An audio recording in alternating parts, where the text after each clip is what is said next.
photographer of the Mitski book. Like more like this? Yes. Okay. And this is Jenn Pelly. She's one of my favorite authors, and we were just like talking about how we first met. And it was my first portrait assignment for Pitchfork, and she was interviewing Frankie Rose. That's how we met, and ever since that, I've been following her work, and I'm one of her biggest fans, so I'm especially honored and excited to get to talk with her.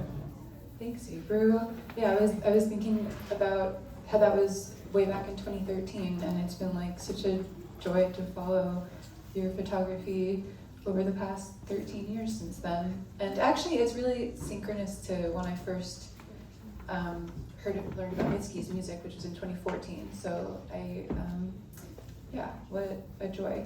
But thank you so much for asking me to do this. And I just want to start by holding up this book and saying, this is such a beautiful document of, I think, one of the most like influential and idiosyncratic artists of the past 15 years, and what like a privilege to have it.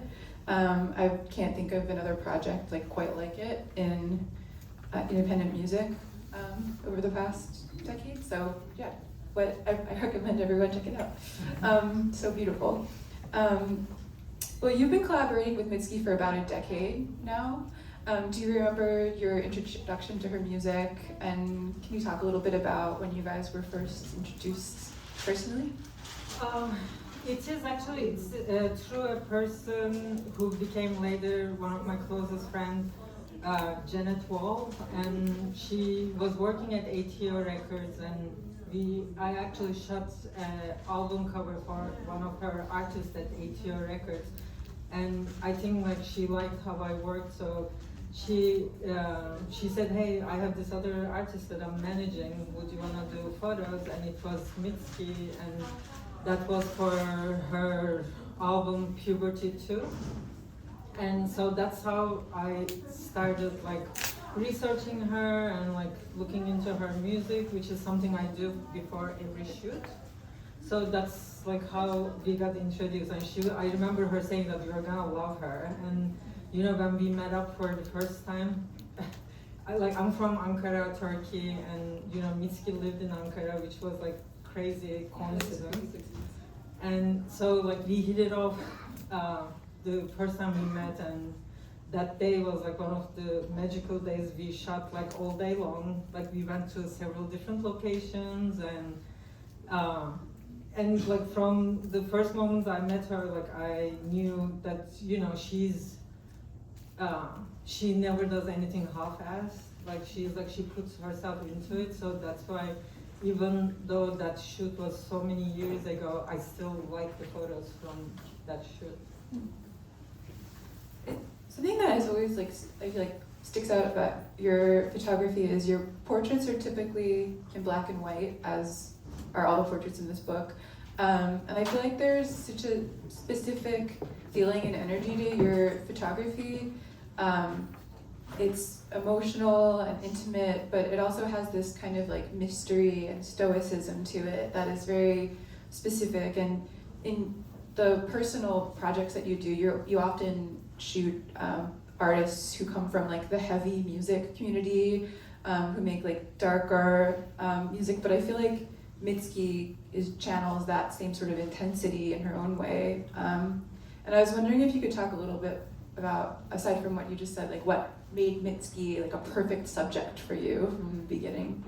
Yeah, like, you know, I love that you brought up those personal projects, because I made like 10 of those, and every single one of them are with like really heavier bands and like darker music, and kind of like Mitski sticks out to some people, and you know, it is something people always feel curious about, like why her? But I personally think that like her music has really so much darkness to it. I know that she gets like kind of like bundled up with like a certain type of music, but I think her music has so much more depth, heaviness, and darkness to it. And especially like her lyrics, I always find it very intriguing, because it is always like twisted in one way or another. And you know, and besides that, like all the things that she finds like inspiring, like if we get to talk about like the inspiration behind this book, like we'll probably talk about that too. But the things that she feels inspired by tends to be on the darker side. And when we were just talking, like I just heard that she was actually in a heavy metal. Yeah, that was my introduction to Mitski's music in 2014. Was someone had told me, oh, I think you'd really like her. She's like a virtuosic singer-songwriter, but she's also currently in a metal band. And I was like, oh, that is intriguing. And I think a lot of people don't know that when she first, I guess around the time she released her third album, she was also the singer in a metal band. So I think maybe because I had that context, she had always fit in completely, perfectly with the roster of artists that you have produced these beautiful photography scenes for, like Lola Jesus and Ice Age and Priests, and yeah, just to me, she fits right in. But. Yeah, for me too. And it is, you know, like collaborating with her is like such a privilege because she's incredible, and you know, visually we get along really well. Like, I think our styles kind of match, so it makes it always much funner and easier to work with. Can you talk a little bit about the genesis of this specific project? Like, these photos were taken for her album, The Land is Inhospitable, and So Are We, from 2023. And yeah, when she initially asked you to take pictures of her for this, what was she asking exactly? Well, you know, she first reached out and she said, I have a new album coming out. Would you be interested in doing like the album art and the publicity? And it is also, you know, one of the things I really appreciate about her because, you know, normally I get that kind of emails, not from the artist, but either the manager or the label. So she always takes the time to see like if I'm interested and all that. So that's like super awesome of her, I think. And then like when the shoot was settled, and she said, here are a couple of things that I feel inspired by. And one of them I already knew because during one of our shoots in the past years, she mentioned this wildlife photographer, and his name is George Shiraz. And she was like, do you know his work? Like, I have this print. Like, so I knew that one from before. But the second one she sent was this Japanese photographer, Eiko Hosoe, and it was his collaboration with a Buto dancer. It was a specific book. So that's like the two things that she mentioned. So that's how it all started. I want to ask more about the references, but I guess just before that, I'm curious, from the beginning, do you feel like you sensed that this project was going to take on a bigger life, or like going into it, how did you feel? I mean, I kind of approach every single project I have as if like my life depends on that project. Like it is like you know, doesn't matter who it is. It could be like my friend that I'm shooting. It is just like I invest so much time and energy into it, and it is like I never go into it saying that, oh, I'm gonna make this like amazing work, and like it's never works out like that. And it was actually the same with my first book, Death by Audio book too. Like, you know, I started like documenting Death by Audio, and then I realized it was gonna be a book, and it was same with this. Like this was like a typical album art and publicity shoot. However, it was like for 3 days, like, so it wasn't like, oh, we have like only 2 hours to do this and we have to knock this out. But instead it was like spread over 3 days, and it was like it wasn't like the pressure of like we have to get this and these are the shots we have to. So that was really freeing in many ways. That's amazing. I didn't realize that you had 3 days, but it makes a lot of sense thinking about it because of how much depth there is like to the project. And it was like, just because it was 3 days, like it's, I think, bring down the pressure. Like, so it was like, you have more time to experiment, you have more time to try out, and like every day, like I get to go home and check out things to see what worked, what didn't work, what I could have done better, that, you know, I can go back the next day and kind of redo it if I needed to. I'm definitely curious to hear a little bit more from you about the research that you did and the references that Mitski shared, because I think they're really illuminating when you start to go through the images in the book. You mentioned that Mitski had sent you, told you about an avant-garde photographer named Eko Hosko? Hosoe, I think. I'm actually butchering his name too. And images of Buto dancers, which if anyone has seen Mitski play since 2018, her stage show and the way she dances on stage is very influenced by that, the dance theater tradition of like, yeah, post-war Buto dance. And it's so emotional, it's like emotional theater, like it's dancers who are enacting like the deepest emotions. And she also sent you, you were just mentioning photographs, early wildlife photography. Specifically, you were just showing me before like images of animals taken at night. Mm-hmm. And they're so fascinating. And I guess I'm wondering, like I feel like all of those influences like contribute to this feeling in the book of freedom over like conventional prettiness that Mitski also writes about in her essay, that priority for her. But anyway, you mentioned in your essay that you created the most extensive mood board you'd ever created for a shoot, and I was wondering if you could talk a bit about that mood board and what the research process was like for you. Yeah, you know, like I mentioned, like I really do a lot of research before every shoot, but with this one, I actually, like, so when she sent me those two names, like I started looking into those photographers, and then I started looking into other Buto dancers, then I started looking into all these other photographers that work with Buto dancers, and it is not only like, you know, this like just like post-war, but it is like current ones too. So I started like collecting all these images that I think would go well with Mitski and like how she carries herself. Like knowing her, like having watched her perform so many times and having shot with her so many times, so I kind of know like what she can, not necessarily what she can do, but what she would be willing to try and all that. So like I started collecting all these like body postures and body shapes that I think could go well with her and along with the inspiration. So like, and we had like this, we got this farm in Nashville, and it was a really, really big place. It is so funny because it is actually mostly used for weddings, I think. Like not much for like photo shoots. I think that's like the darkest, moodiest thing that was shot there probably. But so we had like all this space and all these like different pockets that we could do things at. Like, so I was like, I already knew the location, so I was just like trying to visualize what we can do with her there, and how about here. It's like, so I started like doing like micromanaging every shot basically. Mm-hmm. And I kind of like doing that. Like I really like it is also like even like researching like the farm tools that we wanted to use for the shoot. Like, you know, I spent days looking on eBay to find the perfect sickle that she could use, or like, you know, so there were like so many different levels.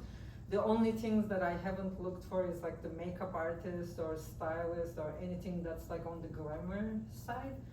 So it was really fun for me to do that. And, you know, like I said, like I love being prepared so much so that I can be free when I'm actually doing the shoot, just because like I worked really hard and intensively for every possible scenario, and the minute you get to a place and meet the person, everything goes out of the window in many ways. So but somehow like we actually nailed everything we set out to do, so that was pretty cool.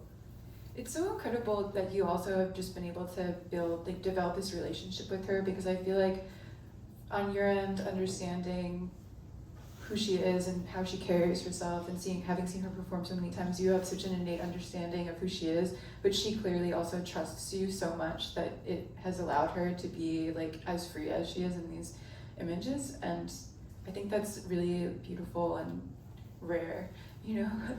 Yeah, I feel really humbled with anyone that would trust me enough to make their photos. Like that's because it is such an intimate process, and like you're always like giving this other person a trust that they don't necessarily deserve. And you know, Mitski is one of those artists. She reinvents herself like with every album. So like even though like yes, I shot with her before and we collaborated before, I know her a little bit, and but it is like every time it's kind of like different, which keeps me on my toes. So it is not like I don't feel entirely comfortable that oh I got this, but it is more like let's see if we're gonna do anything good this time. And but that's the beauty of it in many ways, just because we know each other. Like I know when she's bored or like she doesn't want to continue with something anymore, or like probably she knows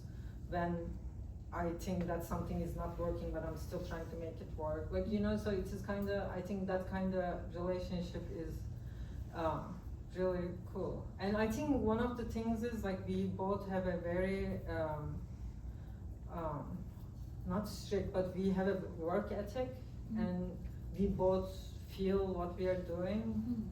Like I don't want to put like words in, like this is my observation, it is not like factual data about her, but that's like, you know, she feels what she is doing, as you could see from the pictures, and she's also like so committed that she's gonna make that work. Like there's a tree, it is hard to climb it, but she's gonna climb it, even if we have to bring a, you know, ladder to climb it down. Like she really tries to make it work, and I really appreciate that, and I feel the same way. That's like really cool to hear that even just the tree as a metaphor is very inspiring. Well, thinking of the tree, I want to ask about the landscape, because like I feel like from the trees to the hay barrels on the farm to all of the way that shadows are working, like the landscape is such primary, you know, it's a huge part of the photographs that you made. It almost feels like it's like the second subject of the book is like the landscape and how Mitski is interacting with it. You know, she's barefoot in the photos, and she's kind of projecting this energy of like naturalness and rawness that makes it feel like she's part of the landscape too. And yeah, I guess I was just wondering if you could talk a bit about how the landscape, like how it factored into your priorities when you were doing this shoot. Before we did this shoot, I didn't know the name of the album, which is like the land is in hospital and so are we, and I didn't know the music, so I didn't have like those things that shaped like my knowledge of like what we're doing. But like with all the inspiration, it was really important that she was like part of the nature. It is not like, you know, someone pretty and like in gorgeous dress walking in nature, but it was more like as raw as the land is. And so that was kind of like really important. And you know, she wanted to, like, she wasn't afraid to interact with the surroundings. She didn't mind like hanging off the barn. She didn't mind climbing things, and you know, she didn't mind jumping 20 million times to get the good shot. Like so, it was like everything was kind of like taught to be like part of that. But it is not until like after I saw the photos that I realized how much the environment was part of it. Like since I'm always like thinking about portraits, I'm mostly focused on like the person usually.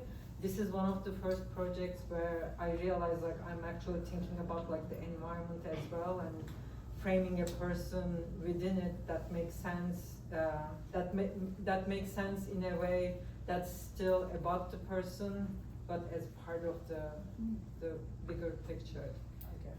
Yeah, that's really interesting, because I feel like it feels so powerful the way that Mitski is interacting with the environment in the photos, and how she makes herself a part of it. Whether it is, like I love how there's so many images of her kind of pulling her face and like making it just makes it, seems like there's this, something coming through that she is just, she's corporal, like it's like her body is sort of a part of the landscape that is so like powerful. It's just beautiful. Yeah, and it is like I actually forgot to mention, because it is like, you know, when you were talking about the Buto dancers, like how they're expressing all these emotional with the shape of their bodies and like the way they move, the slowness of their movements, but also the things that they do with their faces, like, and you know, some of the stuff, like, you know, she's doing like pulling her face, like those are all the things that like if the, you know, if the music industry has its way, like those are the things that they don't want. Like they want their artists to look pretty, they want their artists to look glamorous, and you know, everybody wants to look pretty. But like her like doing things like that, like it is not as if like, oh, I wanna be like, I wanna be ugly, I don't wanna be pretty, or I don't want, like it is more like I'm trying to express this one emotion that's like something like coming out of her, rather than like planning on like, oh, I want to look this way. And it's just so funny, like I thought that they'll never use that photo. It was actually in Times Square on the YouTube billboard. That was like, to me it was like, wow, like I didn't see that coming. Yeah, I feel like there's, of course there's like over 100 photographs in the book, or and it felt like the ones that she chose to use during the album promotional campaign were really like bold and daring, and there are kind of more conventionally pretty images in the book, but she really went with the ones that felt like she was doing something, you were doing something creative and telling a story, and not presenting herself in like the way that would be expected, are the ones that she used a lot, which is also very cool. Yeah, I was, you know, when we were done shooting, I was so happy, which I'm never happy with any of my shoots, but I was like so thrilled. The whole experience was so nice. But once I started looking at the photos, I'm like, oh fuck, they're gonna hate these. Like, you know, I didn't know if her, you know, fans are gonna like it. I didn't know if her managers and labels are gonna be like, it is because they saw the inspiration board, so they kind of knew what was coming, but maybe like seeing her actually be like that was like shocking. But then like everybody embraced it so so deeply in a way that made me like really happy and pleasantly surprised. Yeah, when we spoke back in December, you told me a bit about how the images that you shot together are sort of at odds with what the music industry usually asks for when they are trying to like market an album, basically. And I love that you were both able to like fully embrace something that is just it's her and your vision together. Yeah, it is actually really interesting, because like from one side, like working with labels all the time, I totally get it. Like I totally understand why they need certain stuff. Like, you know, for like wait, what was it? DSP, digital? Oh right. Yes, streaming platform. Like, you know, for them, like they need something with a clean background so it can be clipped to put on something. Or, you know, they say, I don't know if this is true, but this has been told to me several times, but you know, magazines only want to use color photos, or they want only horizontal photos. There are like so many things that they also have to think about, because, you know, they're trying to make their life easier to get their artists inside the magazines and in promotional stuff, so they'll be like, you know, promoted well, which will help the sales or whatever. But you know, Mitski's concern was not that, and she's like, she's the one actually who put her foot down and saying that, look, we are going into this shoot, we don't want a checklist, we're not gonna check some boxes, we're just gonna do what we're gonna do, and then, you know, we'll see, and which I really appreciated. And it is like, you know, the whole project, the whole idea was like based on her interacting with her environment, and one of the shot lists was like clean photo of her not interacting with anything, and which is like the absolute opposite of it. And you know, they kind of make it work. And also, you know, I say this as a proud moment, because normally, like, you know, I do all these like album art and press photos, and it's usually like they stick with 2 photos and that gets like used over and over, and they usually pick like maybe like, you know, at most like 20 photos, and out of those 20 photos 3 of them were used.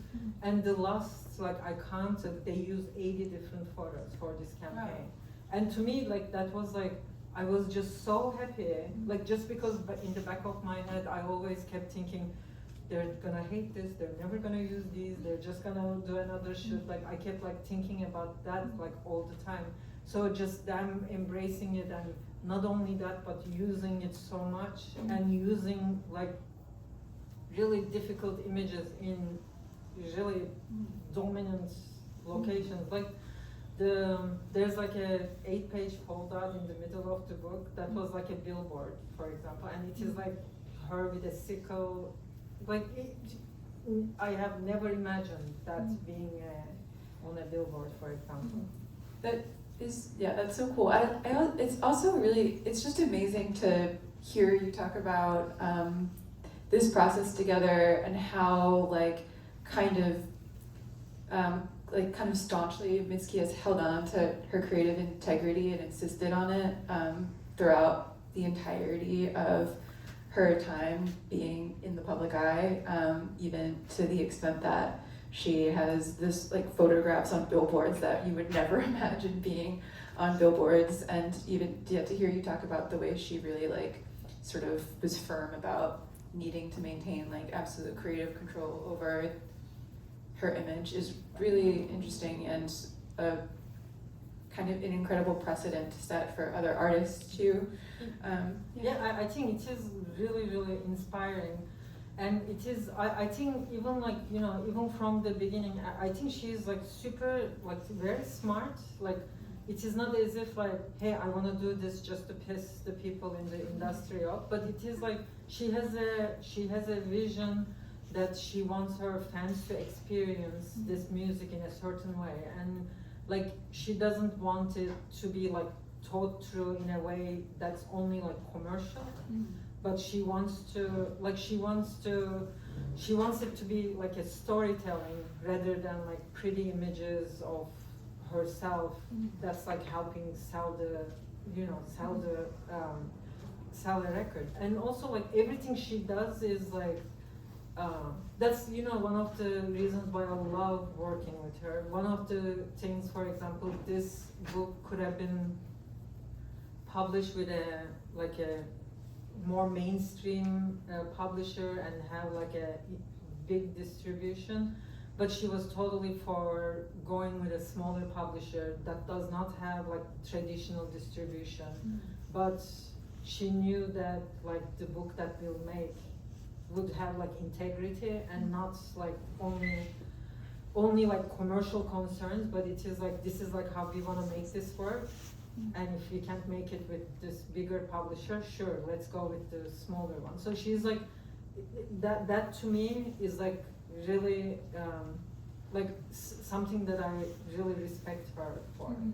And that's like, that's why I feel like really proud of the book that we made, because that's exactly how I wanted it to, how I imagine it to be. So yeah, it's really incredible that you were both kind of on the same page about focusing on the creative integrity of the project, and it came out co-published by a press in Norway called Tinky Press, and you also co-founded your own press called What Remains. And this is the second book or the first book that you put out? This is actually the first book we put out from that imprint, and it is an imprint that me and my partner Mitchell started, and it is like that also, like it is kind of like, I feel like that's also inspired by her in a way, just because like I wanted to have control over how this was gonna be made. how it's gonna be released and all that. And thankfully, like I found a publisher that was willing to take a chance on us being a co-publisher, because he knew that we had no idea what we were doing in terms of like, you know, selling a book or anything like that. But he knew that we have our hearts in the correct place, and so it has been like a dream collaboration with him. And yeah, and it is like, you know, by this way, if there's like anything wrong with it, it is like all on me, and not like I can't complain and I can't blame like some publisher, oh, they didn't put the cover that I wanted, or not, you know, nothing like that. So well, I feel like if there are like quirks or something, just in the spirit of the project anyway, but well, something I wanted to ask about that you wrote about in your introductory essay is that you felt like well, actually two things. I found it really interesting that you wrote about how you and Mitski didn't speak much during the shoot. It was kind of there was silence a lot of the time, unspoken, but there's clearly this active conversation happening on the page. And you also wrote that you felt like when you look at the images now, you can go back to and see like the sort of flow state that you were in when you were working together, and that was so interesting to me, because I did feel like looking at the images, you do feel like the spark of creation like in these images, and I'm not sure if that's because it feels like emotions are being enacted like so actively in the photos, or something else, but it does really feel like something spiritual is being summoned in these pictures. And I guess I was wondering if there's anything else you'd say about what you feel like you and Mitski share that like lent itself to that sort of chemistry. Well, thank you for thank that was very kind of you to say that. And you know, like whenever I'm making a photo like of someone, like I always feel like incredibly honored and humbled to that this person would let me make their photos. And I always think that like regardless of if it is like Mitski or it's a friend, like I feel that like people are really extraordinary in their own way, and whenever like somebody looks at a photo, like I want them to feel what it feels like being in that person's presence. Like I want them to be curious about that person. I want them to be like, you know, engaged with the person. And you know, with this project, like when we were working together, it's really felt like, you know, whenever I'm looking at this book, I remember what we were doing, how we were doing it. So it kind of like, I know this is not fair to say, but so it makes me feel like I'm going back there and being in that moment. But like, you know, when we were doing, just because we, like I mentioned before, like we have a similar kind of work ethic, and we really put in so much, and we like immerse ourselves in what we are doing. So it kinda, we didn't have to talk, like we knew what we were doing. Like, so that's why I always say that this book feels like it kinda exists somewhere between like documentary and imaginary. Like even though like these poses and stuff, like we thought about it, but it is also her just like doing her thing, and I'm kinda documenting what she's doing, and you know, and like it was special in that way, I think. I don't know if I answered the question. Yeah, that's really, like, I love the idea of something being sort of in between a portraiture shoot and documenting someone in their absolute, like, natural state. She clearly is, like, feeling her way through the images. And I really loved, you showed me a sort of behind the scenes clip of certain moments in the shoot that was really special to see, and I recommend like looking at it. Well, let's see, how much time do we have left?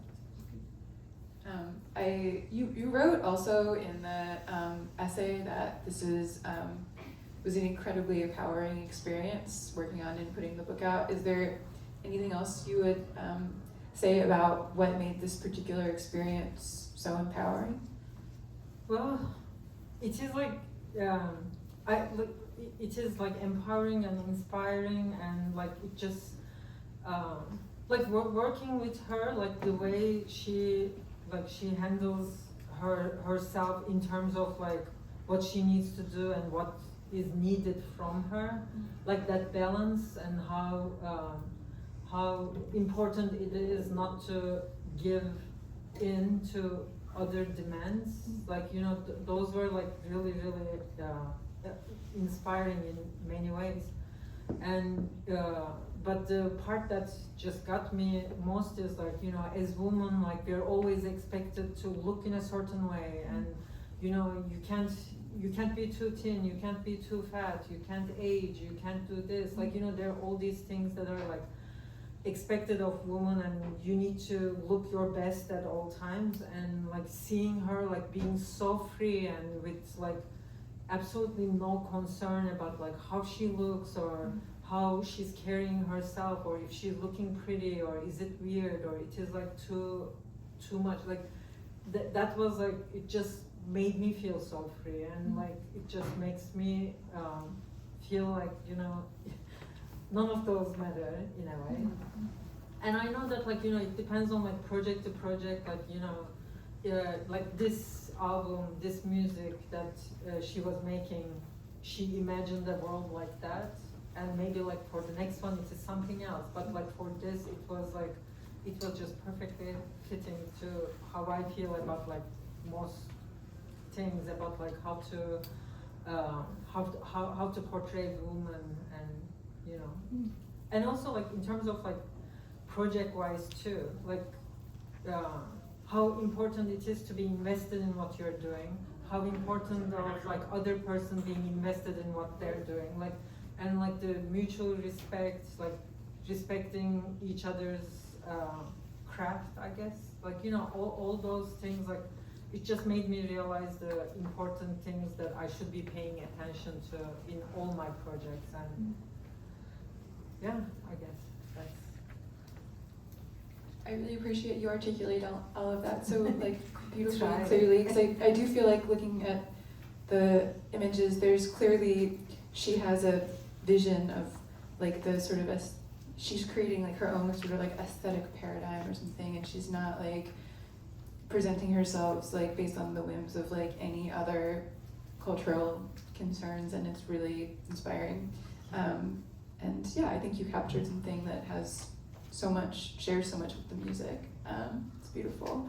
But do you want to answer questions from anyone else, or should we look at the book? Yeah, if there's any questions, surely, I don't know. Depends on the question. Yeah.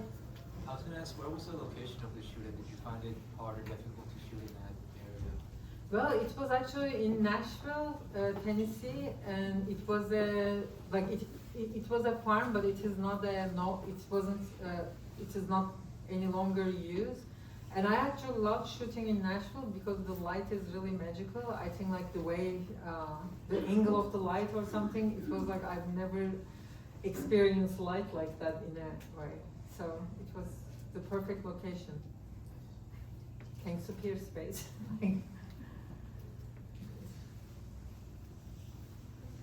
Hi, Lee. Yeah, you touched on the subject a couple times, but I'm just wondering what sometimes the pacing of the shoots.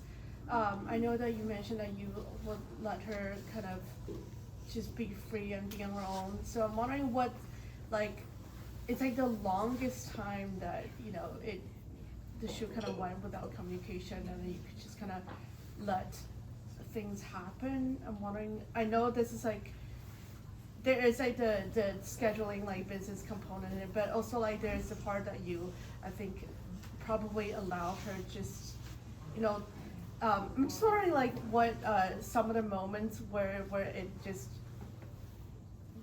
you allowing her to be in her like solitude for the longest, if there was one of those moments. Yeah, well, it was actually like most of it was like that. Like at the beginning of the shoot, like we would put, you know, music on and she starts moving, and like it was like the whole thing was like really slow paced, and the shoot was like slow paced. It was never rushed, but obviously like after a while, like, you know, in one location, okay, we can stop here, let's go to the next one, but it is like the whole thing was like really, really slow, and we knew we had the time, like just because it was like a, you know, across 3 days. So we took our time, and I think that was like the beauty of it, because you know, whenever you're doing like an album art or publicity shoot, you're like pressed so much for time that you're like rushing through things. But I kind of feel like we were able to do everything in a way where we were able to digest what we're doing and just like taking our time. And so I don't know if I answered your question. Definitely. And do you think that experience is like really refreshing to you? It is. Yeah. It definitely is. It is like, I mean, I love the fact that there weren't anyone else in the shoot. It was just me, her, and Mitchell, who was helping us with the shoot. So it wasn't like, you know, people watching over your shoulder saying, oh, let's try this again, let's do this. Like, you know, there's like no direction from anybody. There are like no hair and makeup people which jumps in to correct something. There's like, it was like really refreshing to be like that free. And you know, I'm forever grateful for her to give me that chance to be as free as her. So it was a wonderful experience. I think it works both ways, because I feel like you were also, again, I was so touched when you said that her like freedom inspired you to feel free. And then I think just hearing you, this is not necessarily a question, but just hearing you talk about the experience, I feel like I'm just very pleasant to hear that you maybe had one of the most like free like experience that you had as well. So Yeah, I always say it's like this is like literally the best shoot I ever had, like where I felt like I did everything I set out to do, but more of it too. And you know, like the only thing like I say about myself is like, you know, I never say, oh, I'm a good photographer, I'm a good person, I'm a good friend, nothing like that. But the only thing I say about myself is I'm like really hardworking. And I think Mitski not only matches my hardworking, but she actually brings up a notch. So that was really cool too. Like her like pushing me to do even more than what I set out to do. thank you. Oh no. Could you talk a little bit about the selection of the photos that went in the book specifically, and the process of that and the sequencing of it? Yes, that's actually, well, you know, so, you know, Jen asked, but I think like I didn't answer it fully. Like I never knew this was gonna be a book, but when I started editing the photos to send to them, I like, you know, I never even thought that, oh, there's a story to this. Like we had like our inspirations and visual things that we were going for, but it was never like, oh, we're gonna tell a story of this woman doing this and that. But then when I started editing, and it was like kind of like chronological, like I printed out like the photos that I thought were strong and started like looking at them on the floor, and I just saw like there's like a thread that's holding to them, like holding all of them together. And it was like really interesting to see, because I didn't expect it, so it was a surprise to me. And then like I decided this has to be a book, because it is just like it tells a story. So in terms of like editing, like it was actually editing your own photos is like so difficult. And since my mindset is always like, oh, what do they need for a tour poster? What do they need for an album art? So there are like these certain needs that I always like not limit myself, but those are in the back of my head, so I always think about that. But thinking about this as a book made me feel clear of that, and I was just more like thinking about how it would make sense, like how to bring her from this one location to the end where like she kind of like disappears in the book. And then like, you know, since we had so many photos, I had to narrow it down, so I had to kill some of my favorite photos because it just didn't make sense in the sequencing of it. And there were like a couple of spots that was difficult to do, but thanks to my friends who look at and commented, like yourself, like I was able to end up with something that I feel really good about. I don't know if it answered, but yeah. Yeah, so when you were doing like your research for the shoot, did you also research like maybe sort of like a specific camera you would use or like multiple cameras, or did you just sort of use like whatever you had that like fit the vibe? It wasn't like I didn't like I never think about like which camera to use specifically, but I am as much as I'm like the least technical person ever. Like I love cameras, like I love all these different format cameras, and like I like plastic cameras, I like film cameras, I like medium format cameras, and for this shoot I actually. I keep saying 5, but we actually had 6 different cameras, and one of them was a drone. Like some of the shots were shot with a drone, and it is kind of like a feeling thing. Like when you see a photo, like the one that I was talking about, that's like 8 pages. The fold up, that's actually with a Holga camera, and it is like a plastic camera. But like when she was doing that pose, I was like, oh, this is like the perfect shot for that camera, and so I grabbed it and took it with that. But it wasn't like, oh, let's do this with this camera. But it is more like in the moment, I am kind of deciding. I am so drawn by this photo, and then if anyone can see this one. So this is only one of the few pictures that I'm seeing that it's a little different for, visually because of the, I assume is it a long exposure or kind of? Yeah. Okay. I'm just so interested in hearing the choices behind this particular photo being in the whole collection.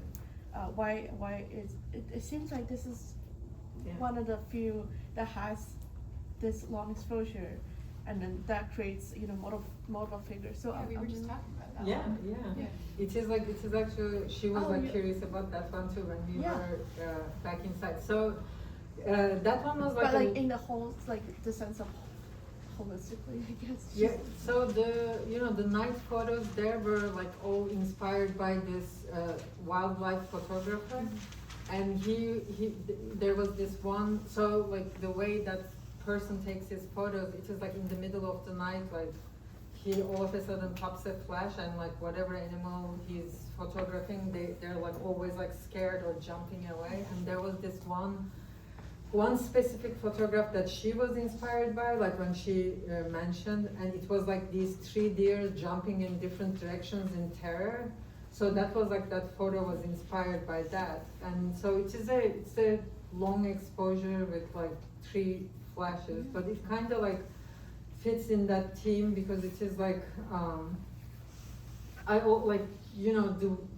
when I was talking about the sequence, it is kind of like, it starts with like, I keep saying like it could be like seen as like a life cycle of a woman, like from birth to death in a way, and it is like it starting quiet and then like her getting like agitated and like towards the end, like those are like all towards the end, and her being like skeptical of like everything around her, or being like so that kind of fits into that theme, I think. Thank you. There's one more question over there. It's very interesting hearing you like talk on the physical bookmaking part of it, and I was curious to know if that the proofing and editing and everything process of putting it together changed your relationship to your work at all, or if there are any, that you mentioned, having to kill some of your darlings, but if there were any that like jumped out at you during that process that you kind of didn't think much of at the time. Yeah, so I was, for sure. I was actually really lucky to work with a publisher who had like, who not only had like deep knowledge of photography, but he was actually, well, he didn't know who Mitski was, and he didn't know who I was. So he was like approaching the project more from like purely photographic point of view, and you know, he was happy with my edits, but I sent him a bunch of photographs that didn't make it into the book, and like he picked a couple of them, and I was like so surprised to see it. I'm like, oh, I didn't realize like that's not because it is a good photo, but he was suggesting in sequencing, and it kind of like made perfect sense. And it ended up being like some of the like more shared photos among people, I guess. And I was like surprised because it is like it wasn't gonna make it into the book at all. And yeah, and it is, you know, I have like so many other books, like photos that I can make easily another book, I feel like. Yeah. Wow, cool. Part 2. Part 2. Yeah, it is really difficult. Like one of the things that I realized is like I'm always like so focused on like people's expressions with their faces and hands. Like this was a different, like based on like the way she was moving, like I realized that like when there is opportunity, I am also interested in like expressing emotions with movements, and not only movements combined with an environment, and not only necessarily like dead on the face. So that's like something that inspired, like after that, like I'm paying more attention to that, and I'm trying to do shoots more in a different way than I have been doing, I think. Thank you. Cool. Yeah, yeah. Thank you. Thank you all so much. Thank you so much for coming. Really appreciate it. Really, really